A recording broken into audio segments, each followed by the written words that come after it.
Hello दोस्तों, मैं हूं अनिल कुशवाहा और आप देख रहे हैं अनिल 08 यूट्यूब चैनल। दोस्तों, इस वीडियो में यह बताया गया है कि आप आरामको रिगर 3 का जो एग्ज़ाम होता है वो किस तरह देंगे।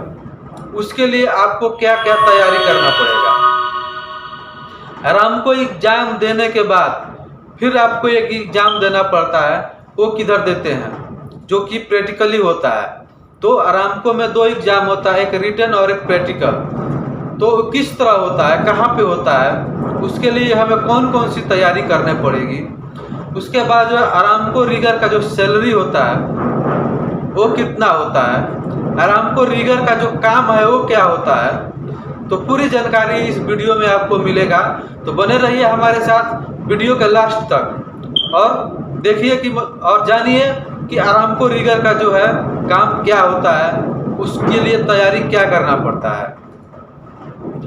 तो शुरू करते हैं। और शुरू करने से पहले मैं बताना चाहूँगा कि अगर ये वीडियो आपको पसंद आता है तो प्लीज़ इसे लाइक करें और सब्सक्राइब करें,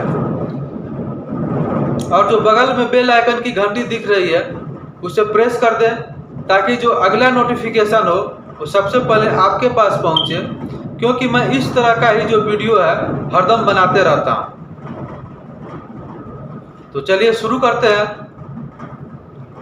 देखिए, जो आरामको रिगर का प्रोसीजर है, रिगर 3 का एग्ज़ाम देने के लिए जो प्रोसीजर होता है, जो उसकी तैयारी होती है, उसे पहले करना पड़ता है।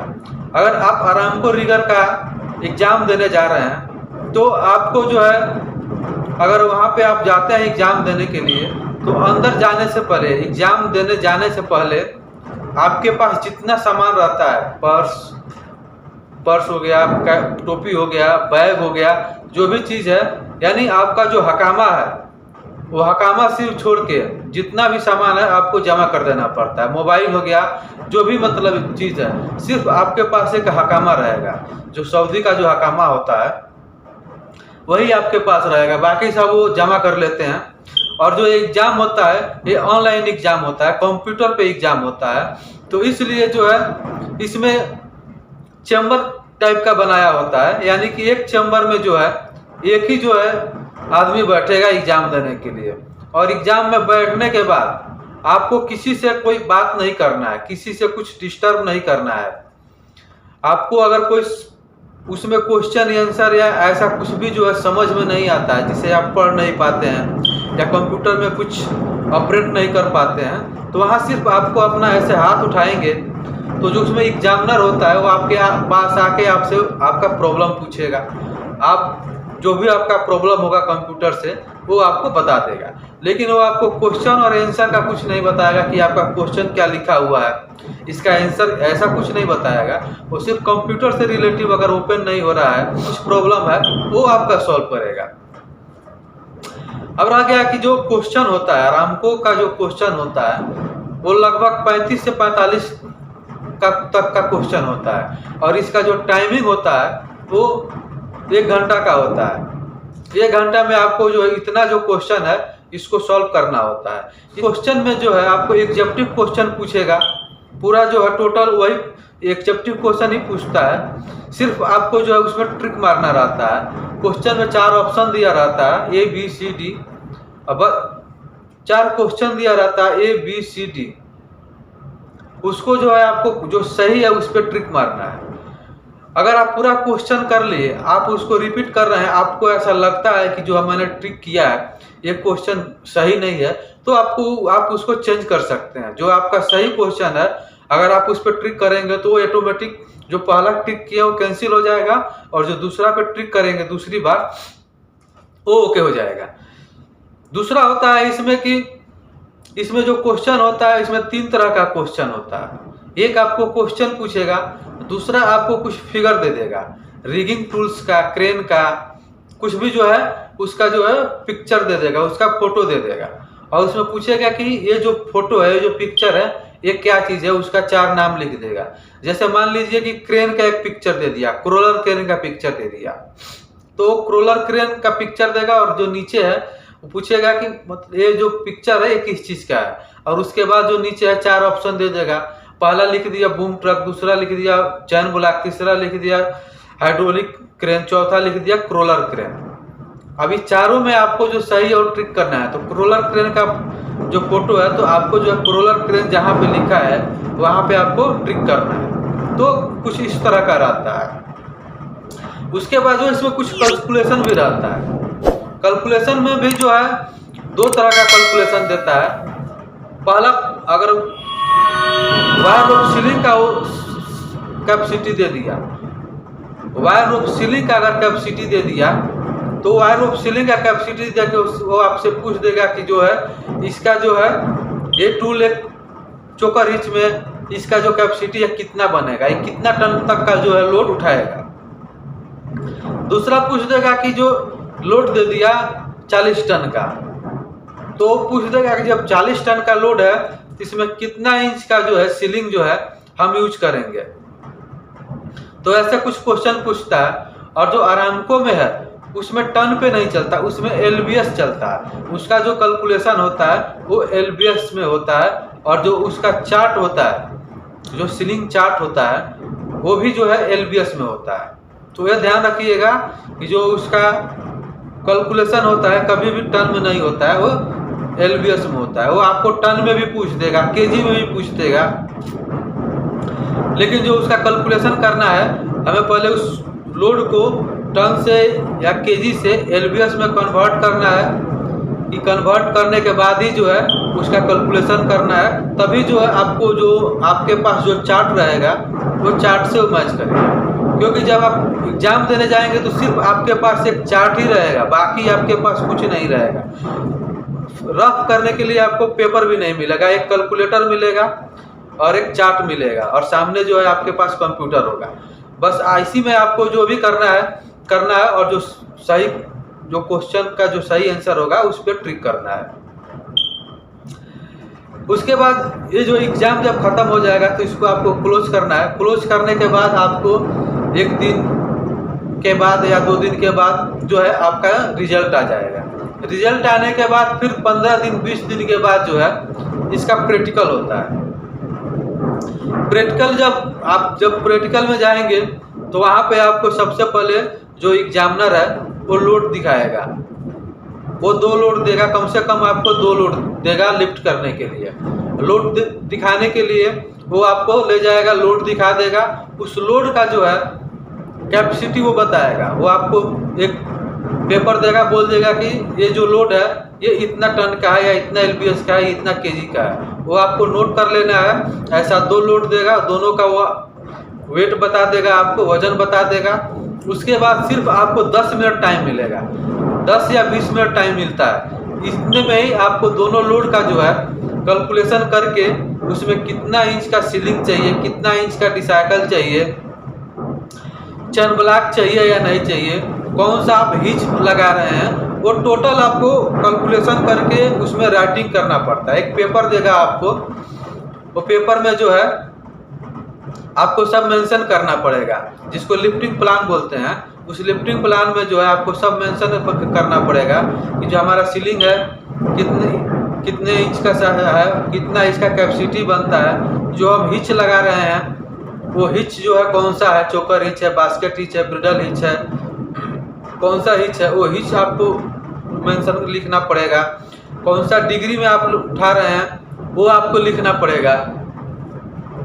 उसके बाद जो है वो सब पेपर जो जब फिलअप करने के बाद, ये देने के बाद जो है आपको वो चेक करेगा, आपका जो है लिफ्टिंग प्लान चेक करेगा। अगर आपका लिफ्टिंग प्लान सही है तब वो आपको लिफ्टिंग देगा, नहीं तो वहीं से आपको निकाल देगा, वहीं पे आपको फेल कर देगा। कभी भी अगर आप जा रहे हैं प्रैक्टिकल के लिए तो आप इतना जरूर ध्यान रखिए कि वो जो भी लोड पूछता है उसको याद रखें कि ये लोड क्या है। और जब लोड देखने जा रहे हैं उसी टाइम आपको दिमाग में बैठाना है, आपको नोट कर लेना है कि इस लोड को हम किस पोजीशन में उठाएंगे, इसमें जो हम सीलिंग लगाएंगे कौन सा हिच लगाएंगे। क्योंकि अगर आप लिफ्टिंग प्लान में चोकर हिच लिख दिए और जब प्रैक्टिकल में गए, वहाँ लोड उठाने गए, वहाँ बास्केट मार दिए तो भी फेल कर देगा आपको, वहाँ भी आपको फेल कर देगा।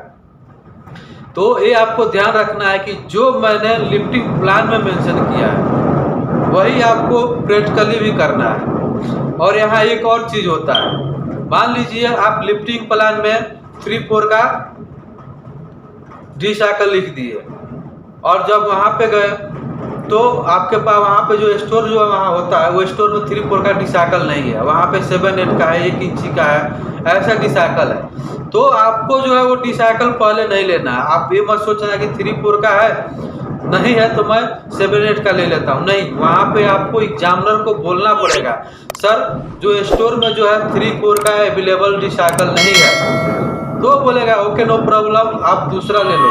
तब वहाँ बोल सकते हैं सर ठीक है मैं 7-8 का जो डिसाइकिल है वो मैं यूज करता हूँ। अगर आप अपनी मर्जी से ले लिए आप तो आपको फेल कर सकता है, क्योंकि जो आप पेपर में मेंशन किए हैं वही आपको यूज करना है। भले ही 7-8 का जो कैपेसिटी है 3-4 से ज़्यादा है, लेकिन पहले आपको कंफर्म करना पड़ेगा, आपको एग्जामिनर को बताना पड़ेगा कि जो डिसाइकिल है, जो 3-4 का जो मैंने डिसाइकिल कैलकुलेशन में डाला है वो जो डिसाइकिल है स्टोर में अवेलेबल नहीं है, वहाँ पे नहीं है। तो इसके लिए मैं जो है 7-8 का डिसाइकिल या 1 इंच का डिसाइकिल मैं यूज कर रहा हूँ। वो बोलता है ठीक है ओके तो आप यूज करो।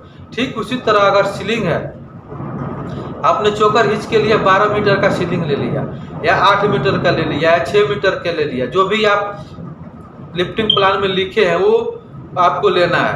आप गए स्टोर में, अगर उतना मीटर का सीलिंग नहीं है तो फिर आपको दूसरा सीलिंग नहीं यूज करना है। पहले आपको बताना है कि सर जो है हमको जो सीलिंग चाहिए, जितना मीटर का चाहिए, जो साइज का चाहिए वो स्टोर में नहीं है, इसके बदले ये सीलिंग है, क्या मैं यूज कर सकता हूँ, क्या मैं ले सकता हूँ? वो बोलेगा सही है ले लो कोई दिक्कत नहीं है, तो आप वो सीलिंग यूज करेंगे।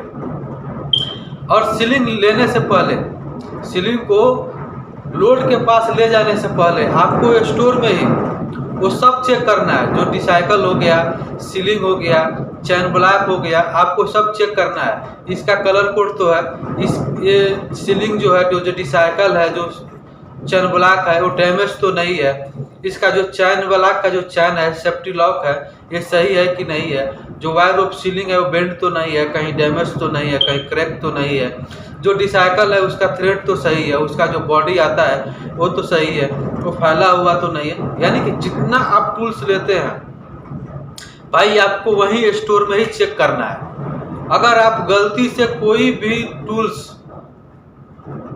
डैमेज लेके चले गए और वहाँ पे आपने बोला कि यह टूल्स जो है या वायर ऑफ सीलिंग है या डिसाइकिल है, चैन ब्लॉक है या डैमेज है, तो वहाँ कोई चांस नहीं, आपको फेल कर देगा। तो इसलिए जो भी टूल्स आप ले रहे हैं आपको स्टोर में ही चेंज करना है, आपको स्टोर में ही कंफर्म करना है कि हमको यही टूल्स यूज करना है। अगर ये टूल्स नहीं हो तो इसके बदले हमको कौन सा टूल्स यूज करना है, वो आपको स्टोर पे यूज कंफर्म करना है। उसके बाद आप टूल्स जो लोड को उठाने के लिए आप जा रहे हैं, वहाँ पे साइड पे जा रहे हैं, क्रेन के पास जा रहे हैं, लोड के लिए आप सीलिंग लगा रहे हैं, तो सबसे पहले आपको एग्जामिनर से पूछना है कि ये लोड जो है इसको उठा के हम कहाँ पे रखेंगे। क्योंकि अगर आप ये नहीं पूछेंगे तो क्या है, जब आप लोड उठा देंगे तो बूम का लेंथ देख के उसके हिसाब से वो आउट बताएगा कि भाई यहाँ पे नहीं आप वहाँ पे रखो। तो उस समय जो है आप बूम जो है एक्सचेंज नहीं कर सकते, क्योंकि लोड उठाने के बाद जो है अनसेफ होता है बूम को एक्सचेंज करना, बूम को निकालना, ठीक है। तो ये आपको ध्यान रखना है। उसके बाद जो है लोड को जो है उठाने के लिए आप सीलिंग लगा रहे हैं, बूम जो है आप लोड के सेंटर में ला दिए, तो ये आपको ध्यान रखना है कि जो बूम है वो सस्पेंडेड लोड में आता है, तो कभी भी आपको सस्पेंडेड लोड के नीचे से नहीं गुजरना है। आप इधर का जैसे कि 2 सीलिंग लगाना है, तो पहले इधर का सीलिंग लगा दिए तो आप बूम के तरफ नहीं, क्रेन के तरफ नहीं, उसके बाहर से घूम के जाके इधर का सीलिंग लगाइए। दोनों सीलिंग लगा के दूर से जाके देख लीजिए कि आपका बूम जो है वो सही है, सीधा है, लोड के सेंटर में है कि नहीं है, दोनों साइड से देख लीजिए। 2 टैग लाइन बांधिए और उसके बाद जो है लोड को लिफ्ट करने से पहले आपको टैग लाइन होल्ड करने के लिए, टैग लाइन को पकड़ने के लिए 2 आदमी चाहिए, क्योंकि आप सिग्नल देंगे तो आप टैग लाइन नहीं पकड़ सकते हैं। तो वहाँ पे जो है एग्जामिनर कभी कभी क्या करता है कि आदमी नहीं देता है, तो वहाँ आपको आदमी मांगना पड़ेगा, उससे बोलना पड़ेगा कि सर हमको ये जो टैग लाइन है इसको पकड़ने के लिए 2 आदमी चाहिए। वो कभी कभी दे देता है, कभी कभी जो है माइंड को परखने के लिए, देखने के लिए वो नहीं देता है, तो ये आपको वहाँ पे मांगना पड़ेगा। उसके बाद जब आप लोड उठा दिए तो लोड कभी भी आपको 1 मीटर से ज़्यादा नहीं उठाना है। 1 मीटर से कभी भी लोड को ज़्यादा नहीं उठाना है। उतना उठा के आप स्टॉप कर दीजिए। स्टॉप करने के बाद आप उससे पूछिए कि इसको हम किधर रखेंगे, वो बताएगा। पहले आप पूछे सही है, कोई दिक्कत नहीं, लेकिन फिर आपको दोबारा पूछना है कि सर ये लोड है, हम इसको कहाँ पर रखें। वो बताएगा, हो सकता है वहीं बता दे, हो सकता है दूसरे जगह बताए, लेकिन आपको पूछना पड़ेगा। उसके बाद ही जो है आप लोड को स्विंग कराइए, मूव कराइए, जो कराना करके ले जाके वहाँ पे रखिए। तो जो है आरामको एग्जाम में आपको 2 एग्जाम देना पड़ता है, रिटन एग्जाम देना पड़ता है और प्रैक्टिकल एग्जाम देना पड़ता है। ये दोनों एग्जाम देने के बाद अगर दोनों में आप पास हो गए तब आपको जो है आरामको आईडी जो मिलेगा, जो रिगर का आरामको आईडी होता है, आरामको कार्ड होता है, वो मिलता है। कार्ड मिलने के बाद जो है उसका वैलिडिटी जो है, उसका जो एक्सपायरी डेट है 3 साल का होता है। पहले 2 साल का था, लेकिन अभी जो है 3 साल का कर दिया है। तो आप 3 साल सऊदी के अंदर आरामको प्रोजेक्ट में कहीं भी काम कर सकते हैं। 3 एक्सपायर करने के बाद, अगर 3 साल खत्म हो गया, एक्सपायर करने के बाद फिर आपको यही जो है प्रोसेस करना पड़ेगा। फिर आपको एग्जाम देना पड़ेगा, एग्जाम में पास होना पड़ेगा, उसके बाद फिर प्रैक्टिकल करना पड़ेगा। फिर प्रैक्टिकल में पास होने के बाद फिर दोबारा आपको आईडी मिलेगा, तो फिर आप काम कर सकते हैं। अब रह गया जो आरामको रिगर का काम होता है, वो क्या होता है। जो आरामको रिगर का जो काम होता है वो क्रेन पे होता है। क्रेन पे जो है आरामको रिगर का पूरा रिस्पॉन्स होता है, आरामको रिगर का पूरा जिम्मेदारी होता है। अगर 10 टन से कम लोड है, 10 टन तक, मतलब आरामको रिगर का जो कैपेसिटी है वो 10 टन का होता है, तो 10 टन तक लोड जो है वो लिफ्ट करेगा। उसका पूरा जिम्मेदारी उस आरामको रिगर का होगा जो वहाँ पे वो लोड को लिफ्ट कर रहा है। उसमें कौन सा सीलिंग लगेगा, कौन सा डिसाइकल लगेगा, कौन सा बेल्ट लगेगा, कौन सा चैन ब्लॉक लगेगा, कौन सा हिच लगेगा, कितना डिग्री में रहेगा, कहाँ पे इसको सेफ तरीके से लिफ्ट करना है, पूरी जिम्मेदारी जो है वो आरामको रिगर की होती है। अब आरामको रिगर के साथ जो है 2 ट्यूबी रिगर भी मिलता है उसको हेल्प करने के लिए। वो जो 2 ट्यूबी रिगर मिलेगा वो सिर्फ आपका हेल्प करेगा। अगर आप आरामको रिगर हैं तो आपका हेल्प करेगा। आप जहाँ बोलेंगे डिसाइकल, बेल्ट, सीलिंग, टैग लाइन जो भी है वो मार देगा, जो टैग लाइन होल्ड करेगा। सिंगल आपको देना है, क्रेन का जो सिंगल है वो आपको देना है, कहाँ पे उसको शिफ्ट करना है वो आपको कराना है। तो जो लिफ्टिंग का पूरा जिम्मेदारी होता है वो आरामको रिगर का होता है। अब रह गया जो आरामको रिगर का सैलरी होता है वो कितना होता है। देखिए, जो आरामको रिगर का सैलरी होता है वो कंपनी में, अगर है आप कोई कंपनी में आ रहे हैं इंडिया से, तो उसमें आपको 2500 से 4000 रियाल तक का जो है सैलरी आरामको में, जो भी कंपनी है, जो भी पेटी कॉन्ट्रैक्टर हैं जो आरामको के साथ काम कर रहे हैं वो रिगर को देते हैं। लेकिन अगर आप फ्री वीज़ा में आ रहे हैं तो इसमें आपका सैलरी जो ज़्यादा है, घंटे के हिसाब से, प्रति घंटे के हिसाब से आपको घंटे का 45 रियाल से 60 रियाल तक जो है 1 घंटे का जो है मिलता है। तो यही है जो आरामको के लिए जो है, अगर आप आरामको में आना चाहते हैं, आरामको रिगर बनना चाहते हैं, आरामको में काम करना चाहते हैं, तो जो है सबसे पहले आपको है आरामको क्वालिफाइड होना पड़ेगा। आरामको का जो है आरामको का जो है कार्ड लेना पड़ेगा। उसके बाद ही जो है आप आरामको का काम आरामको प्लांट में कर सकते हैं।